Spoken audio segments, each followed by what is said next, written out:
I don't really do stuff like this. We're all, I mean, some of you traveled from Myrtle Beach. Anyone travel further? Columbia? Greenville, Aiken, we got Greenville. Somerville. Aiken, that's pretty far. Somerville, okay, that's what, 20 minutes? Yeah. Somerville in traffic. Yeah. James Island. There you go. Yeah. Right down the street. Oh. So we're going to talk about a couple things pretty quickly. Birdie and I will go back and forth on like the nature of the market, where it's going, and how important it is to understand creative finance in this market. And then we'll kind of cover some other things along the way. Yeah. But go ahead. I know you got a spiel. I'm Birdie. Nicksic, if I haven't met any of you, I'm pretty sure I have. So, hi everyone. Thanks for coming. So I just wanted to kind of jump in and talk about a couple of obvious things. The market. Who in here has a real estate license? What's up with those? Yeah. So you guys can all chime in as well, but obviously the market's softening. We're coming into sort of that high season. And I think what's important for all of us to be aware of, if you are doing direct to seller, even direct to agent, that this is a really pivotal time, because if houses don't start moving in this high season, we're going to see a lot of people really needing to sell. There's obviously finding the bunnies is something that, in the PACE world is talked about all the time. And there's a story behind that, which I won't get into because I won't tell it nearly as well. But basically finding the pain points, talking to buyers, understanding why it is that they need to sell.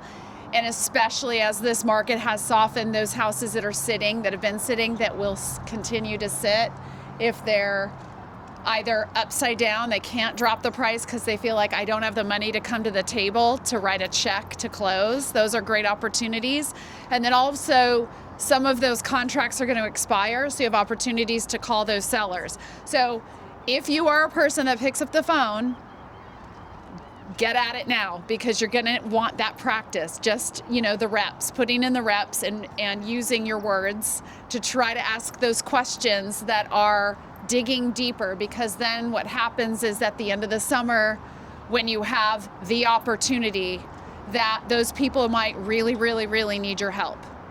So no, I'd piggyback off that. How many of us in our portfolio have mortgage under like 3.5%? Anybody?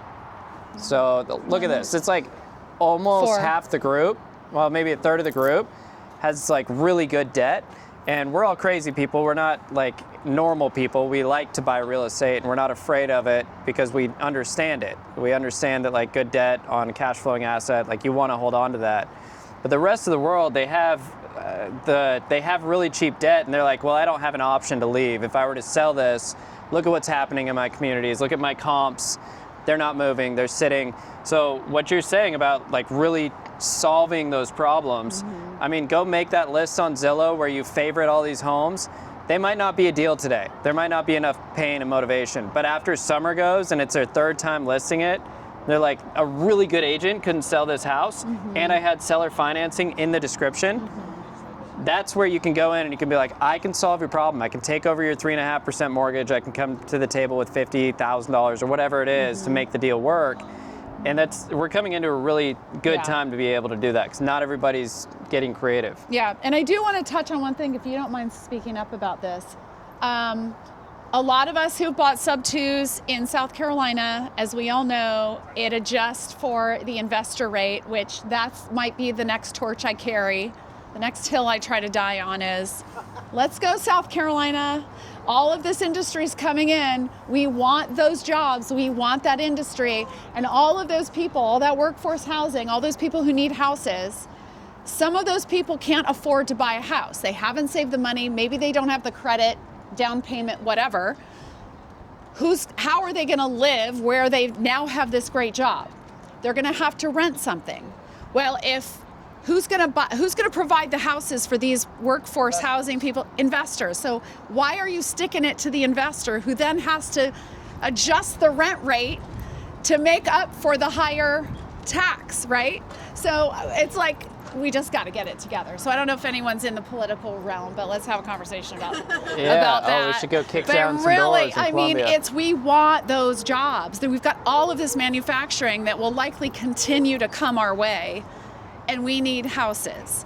So do you want to talk about how that rate adjusts when you do subject to and what you can do to offset that a little bit? Yeah, absolutely. Here, So- use this. Thank you. It doesn't project, but it will go into That's that all right. camera there. Yeah, I project, so we're good. We're good. All right, so the first thing to understand is when you live in a house, you own that house, you're going to get what's called a homestead exemption of 4%. That goes up to 6% if it's not a homestead, right? So if you're living in a house that's not your house, or you're living in a house that's owned by your LLC, you do not qualify for that 4%. There's some other weird scenarios in there too. So let's say you're married to someone who lives in another state, you still may not qualify. So there's all these stipulations. The normal person who's living in a house without any extraneous circumstances is going to qualify for that rate. You can expect your taxes just on a median priced home right around $380,000 to $415,000 to be about $2,000 a year, $2,000, $2,500 a year. Not a terrible break it down by the month kind of rate. When you go to 6%, you might think, okay, I'm going to gain 50% on my taxes, and that's going to go somewhere around the $3,000 to $3,500 mark. That's not correct, right? Not even close. Yeah, so the millage does change in that manner. However, there's things that we don't pay as homestead exemptions. You're not going to pay school taxes. You're not going to pay fire taxes. There's a whole category, a giant list of taxes. You can go on the actual tax estimator website, put in an address, put in a sale price, and it will tell you, it'll break it all down under the 4% or the 6%, and you can actually see that change. But what you can expect is you're gonna have 3 times to 3.5 times the tax rate when you go from a homestead 4% to a non-resident tax. When does that hit? 3 to 3.5 times, yeah. So That's crazy. 2,000 turns into, Kills the deal. yeah, It really does. 6,000 Yeah. to $7,000 in annual tax. So when we underwrite these deals, it's very important for us as investors. The most important part is you have to understand your cash flow, because if you don't have the cash flow you need and you can't service that debt, you're gonna end up in a scenario where you might lose that property. And it's not just us losing a property. Who else is losing in that scenario? The renter's being displaced. Who else is losing in that scenario? Original seller. The original seller, right? They're entrusting us with a very sacred thing of, hey, here's a giant asset, you take it from me, you manage this debt that I've put in place. I can't do that, it's not something I desire to do, but I'll let you do it. That, to me, is a very important thing for us to do correctly, because we will destroy their financial future when we promise them to give them that continued credit worthiness. So that happens on transfer of deed.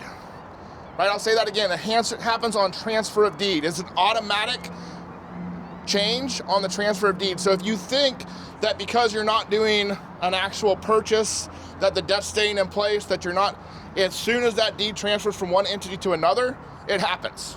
If I have a personal property that I'm living in and I decide I want to put that in an LLC, I lose the 4%, I go to 6%.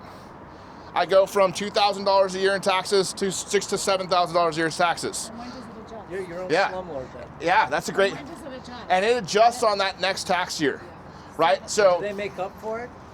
who? So they, Well, so let they, Paul Yeah. explain they what make up happened. for it the year before. Yeah. So there'll be an overage Yeah. taxes, Yeah. so you'll be Yeah. paying like Yeah. 7,000 instead Yeah. of 6, Yeah. and then it adjusts back down to 6. Yeah, no, and so here's how that goes, right? So let's say right now I go out and I complete a SubTo purchase. That happens today. Awesome. I'm already in 2025. The 2025 tax liability was established by the homestead owner that had that property. I get the benefit of maintaining that 4% all the way through the next tax year. When that tax bill comes out in October, that's when it will adjust. But if you're not paying attention, who gets the bill for the taxes? Is it us? No. No, it's the mortgage company. So what's gonna happen is your payment's gonna stay the same. January's gonna hit, your payment's gonna stay the same. And then they're gonna do an escrow analysis. And in April timeframe, what's gonna happen is you're not just gonna adjust up for that new tax bracket, you're gonna adjust up past that new tax bracket in order to make up for your loss in escrow. So now you're going to be in a huge deficit. This can force people who are operating right at that level of cash flow where they're using that 200, 300 bucks buffer in order to pay all the bills and save up for the CapEx when they replace the roof or they do the water heater or they get the HVAC, and that just goes away, right? And now they're going to start going into the hole. So we have to really understand that and push out to the community that when we're doing these things, we make sure we know what we're doing. Is there any way around that or way to mitigate it? There is. So South Carolina understands that this is a huge tax burden they're putting on people, and there's what's called an ATI exception. And that ATI exception allows you to go in and say, hey, we're adjusting to the 6% rate. I'm asking you to give me a little bit of a break, and they'll give you up to a 25% reduction on that taxes that year and going forward. That's not bad. That's No. what they asking. Yeah. So you just have to do it. You have to file a piece of paper, and it has to happen by January 31st of the year where it adjusts to the 6%, right? So have they ever approved previous years and gone back and fixed it? I imagine it'd be a case-by-case basis. So in other words, if we didn't do it, I can do it now for next year. You can try. They don't have to approve it, but Right. they also don't have to deny it. Right. If you do it the year you're buying it, and you're starting that new year, that adjustment's happening, you're in that January timeframe where the taxes come due, you can 100% get it approved, and it applies to every county in the state. However, every county in the state has a different way how you file for that. So if you go into, of course, right?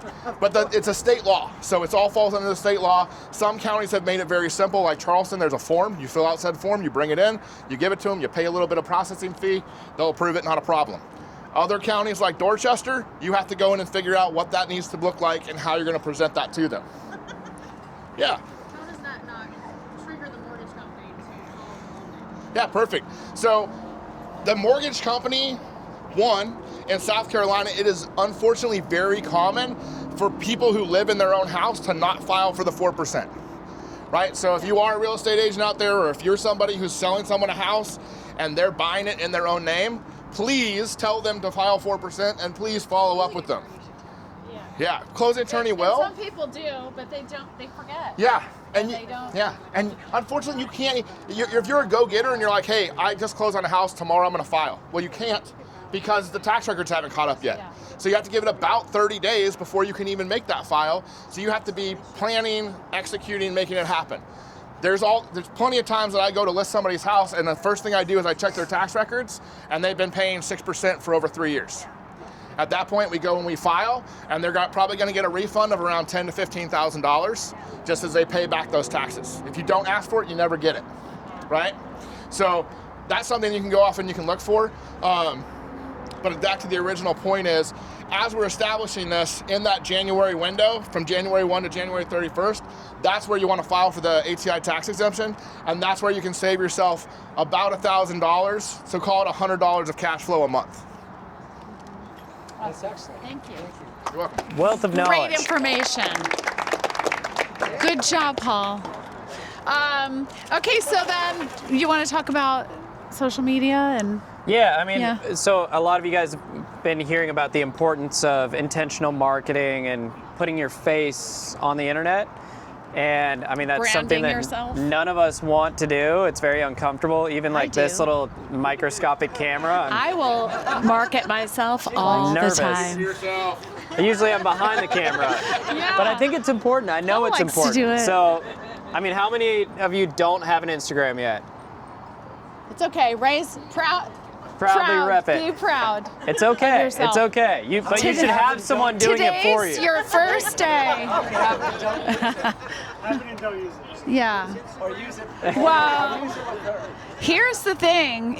Everyone here has a brand. And Yeah, your that's brand right. is what people say about you when you're not in the room. We used to call that a reputation. But now in this day and age of social media, it's called a brand, and you have a brand. Everyone does.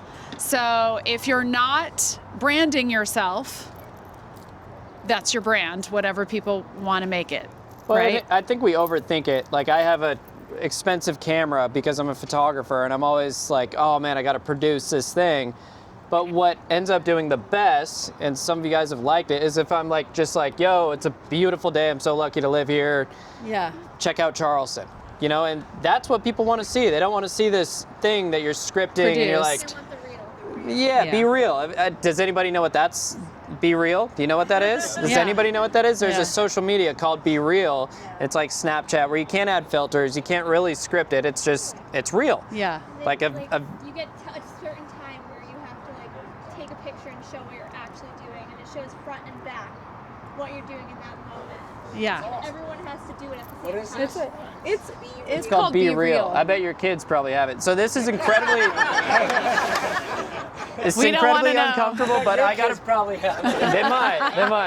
I gotta practice what I preach. So I'm filming you guys. Give me a shout out. Do something crazy. Do something. Look at this. These are all my friends. I pay them to be here. So I'm gonna post that, and you guys better comment on it. Like that. Yeah. That right there makes me. It's a weird feeling. Oh, it's awesome. But I have friends out west that are gonna be like, dude, how do you have that many friends? Like that's crazy. You were always a nerd in high school. Yeah, because I'm being real. So, like, don't underestimate the power of social media, of intentionally going out and putting yourself out there. Because if you think about it, like this funnel, you tell people, hey, I'm looking to buy my next house in Charleston. I want to help somebody out. Ideally, my person, they came here buying an Airbnb, they bought it subject to, and then they ran into all these issues that we just talked about. It turns out you can't wholesale in South Carolina, and you actually need really good contractors, all these things. When you put that out into the universe, don't be like surprised when your questions are answered or your requests are fulfilled. Another thing, I'll shut up after this. Does everybody have Blink? Does everybody know what Blink is? Blink card. Saw a lot of you guys down in Texas at Squad Up Summit, and a lot of that is like quickly get to know what someone's doing. My friend JJ taught me this. It's Ford, and it stands for like, I'm not even going to go into that, but basically finding out what people are all about, what their problems are, what they do for fun, where they live, and how you can collaborate. And then it's like, let's get each other's numbers, let's stay in touch. So I use Blink, and I put a QR code on my wallpaper so that you can just scan, and then you've got all my info. So if you don't already have it, download Blink, add the QR code to your wallpaper, and be intentional. Try to get, after this, try to get everybody's number and then follow up in a couple days. Like you might be a lender on my next land flip. You might want to build a tiny house on my next land flip. And you just never know. Like you're just one relationship away from a life-changing experience. Yeah, So, and you can add your social media on here, your website, anything that you want to add. I have a buy box on there, so if somebody scans this, they know what we're looking for deals. So if you want to, does everyone know what a bird dogging is? So if you come across, if you're out and someone comes to you and is like, That's hey, a bird. I'm a bird. That's the dog. That's the dog. What's up, dog? What's up, dog? This is a bird dog. Yeah. Oh, man. Yeah. Not the right But say someone you know is selling their property or whatever, and they just happen to, it's your neighbor or whatever, and they say, oh, I'm going to try to sell it, and you happen to know that we are looking in that neighborhood for that particular type of property, you now have my number and you know who to call, and we pay a fee on that. It's not a wholesale. We're not wholesaling. That's illegal in South Carolina. Just aside. Yeah. But we do pay, it's like a referral fee. It's similar with agencies, or agents. So also the other thing that we like to talk about is, well, back to the social media thing, the last thing I want to say is it is about who knows. It is about who you know, but more so who knows you. Yep. Right? So if you talk about what you're doing, part of that is videotape what you're doing and post it, as dumb as it is or dorky as it is, because people feel like they know you and they see you all the time. Who watches right? Dirty Sunday?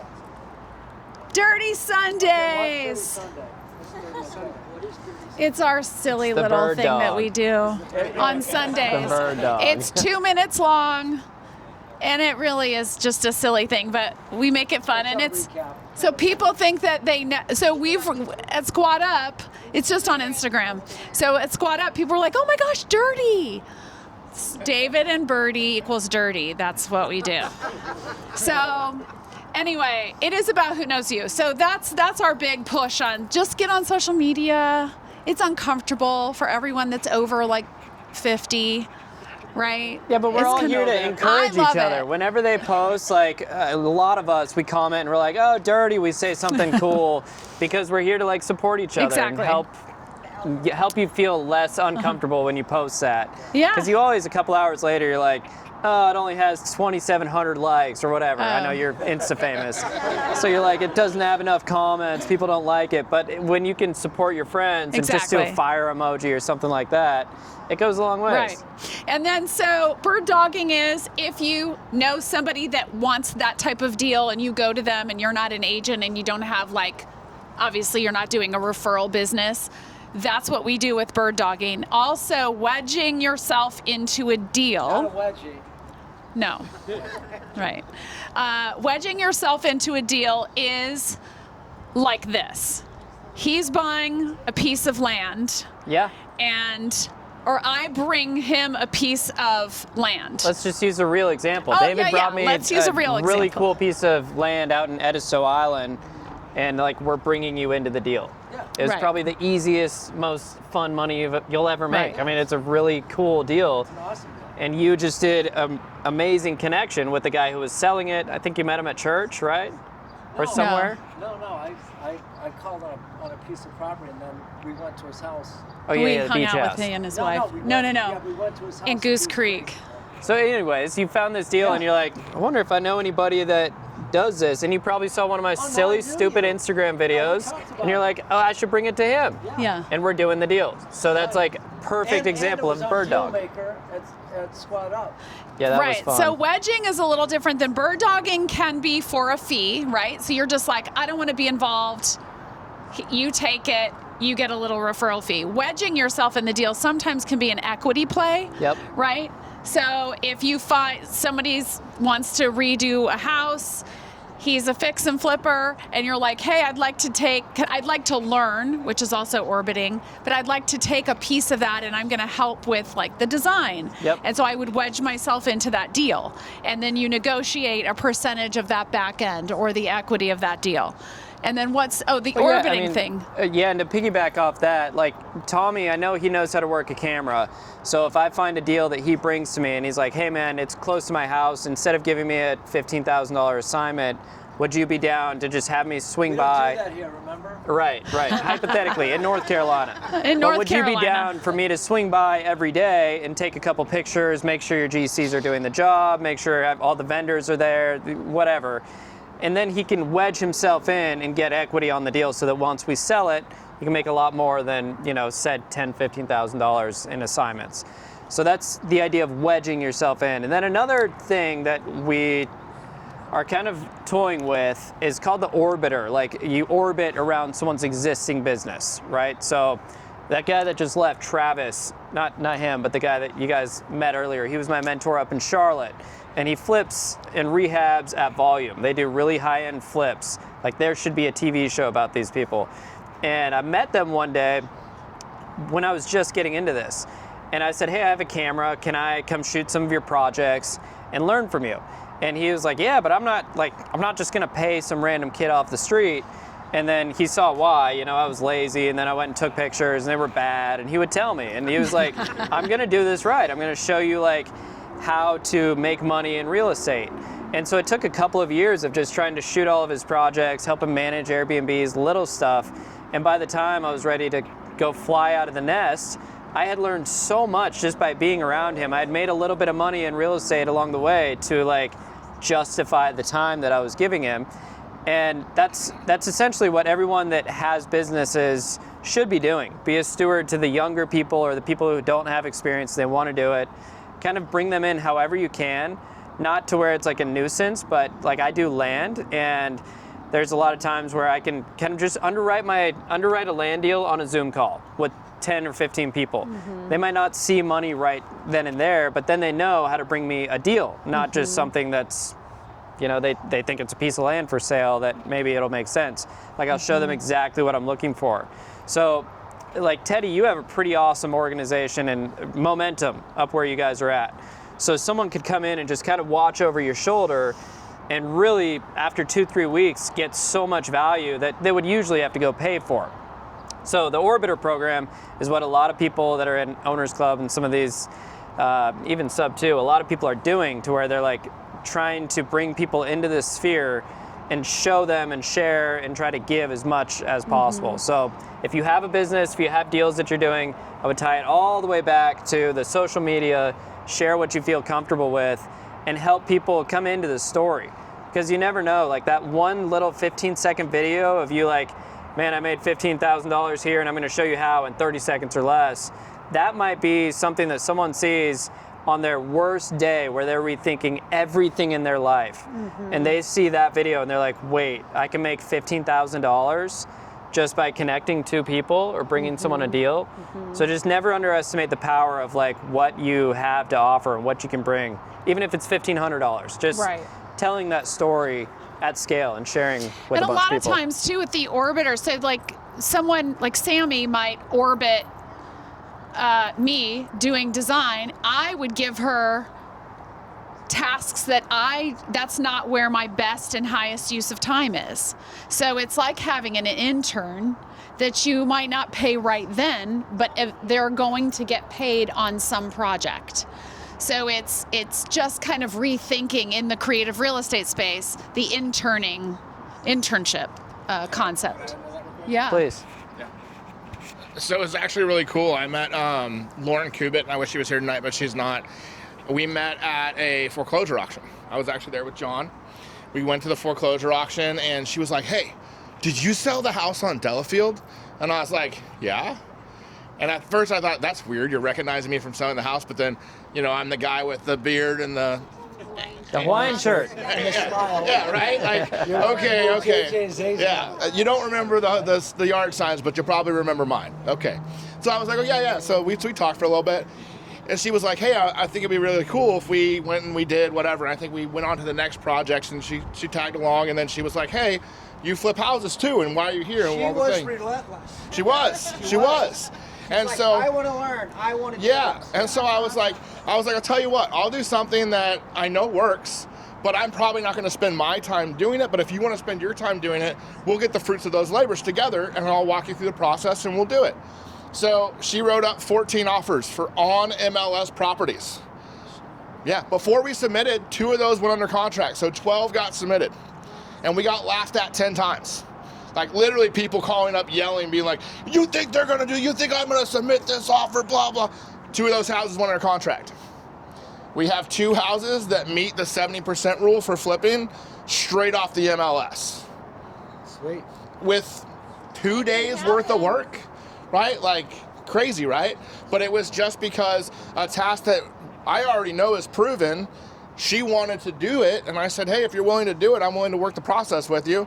She followed through and did it, and for all those who are considering joining up with somebody who's willing to put in the work, I did a little research, so I Googled and saw what was going on, and I saw opportunity taken, failed. Opportunity taken, failed. Opportunity taken, failed. And I loved it, right? Because that means that person is continually putting themselves out there. And I thought, this is a person that not only is tenacious today, but has been for a long time. Yeah. Yep. That was awesome.